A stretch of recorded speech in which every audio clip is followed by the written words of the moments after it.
Yo, what's going on, guys? It's Houston Sports Talk back in the video today, and today the NBA is suspending Draymond Green indefinitely. This news was announced last night. I didn't talk about it last night, but I knew I wanted to talk about it today, and I think this is something that's deserved. Obviously, I don't think you can put a number on the suspension for Draymond Green. I think, obviously a guy like John Morant, who, he got his suspension 25 games. Obviously, that's a number that that was given, and I could be wrong. Maybe the NBA does put a number on Draymond's suspension, but I think this is something that we might hear about a number of games that Draymond is suspended. But I think the NBA is going to take this at a time, and Adam Silver and whoever makes the decisions are gonna they're gonna decide. All right, is Draymond ready to come back? Is with what he's done? I mean, look. Just had that incident with Yusuf Nurkic on Tuesday. 3 weeks before that, he puts Rudy Gobert in a headlock. I think something I've been watching other people talk about this this incident with Draymond and his suspension. I always don't. I never hear anybody bring up the incident with Domantas Sabonis. I feel like that's a little bit forgotten about when people are talking about Draymond Green, where he stomps on him. I think once or twice. Obviously, you make the argument that Sabonis is grabbing his leg, and that sure you want to make the argument about that. But why does that make it okay for Draymond to stomp on his stomach area twice? I mean, you could really hurt somebody by doing that. I mean, you hurt Nurkic. Rudy Gobert said you were trying to put him to sleep, which who knows if he was overreacting on that one. You punched your own teammate Jordan Poole last year.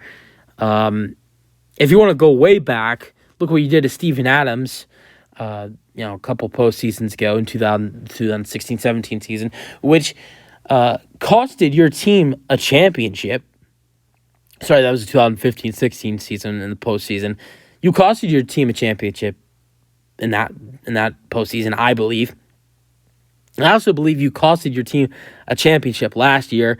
You totally ruined the team's chemistry when you punched Jordan Poole. And everybody said it was Jordan Poole. It was Jordan Poole was the problem when you see the way the Wizards are struggling. Sure, Jordan Poole looks like trash. I mean, I watched him last night against the who are they playing? The 76ers. Oh, my God. He's terrible, and he's not as good as, compared to when he was at Golden State.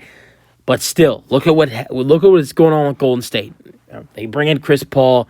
They get rid of Jordan Poole. They're now 10-13, and they've had two incidents with Draymond, and it kind of feels like that's the whole thing with their team. Their team is going down. It's going down bad. I mean, Clay and Andrew Wiggins struggles. Draymond throwing slaps and headlocks. It's just the way this team is headed is. It doesn't look good. And I'm not going to say this team's not going to make the playoffs. It's hard to think that a Stephen Curry team will not make the playoffs. Maybe if they make some moves at the trade deadline. Maybe if they possibly trade Draymond. I don't know.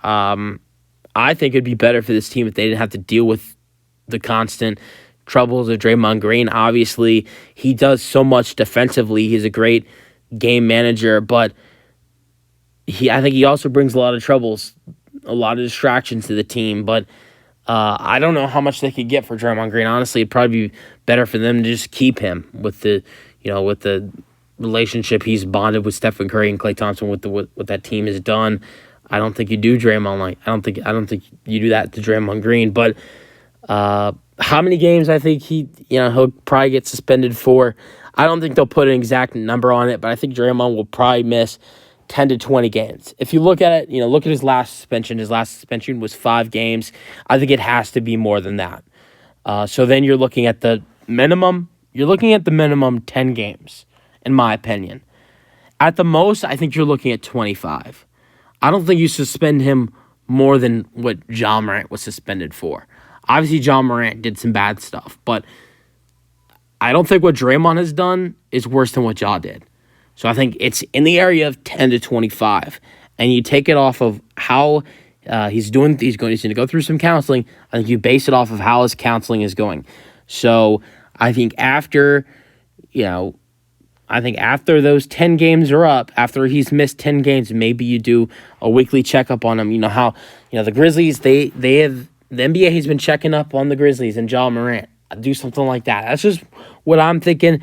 But I have no idea how long Draymond gets suspended. But what I do know is I know Draymond is saying what happened on Tuesday was an accident, but I don't know if I believe that or not. But we'll see what happens with Draymond Green. But let me know your thoughts on how long you think he should get suspended for. What are your thoughts on Draymond Green getting suspended indefinitely? That's it for the video. Hope you guys enjoyed, and peace out.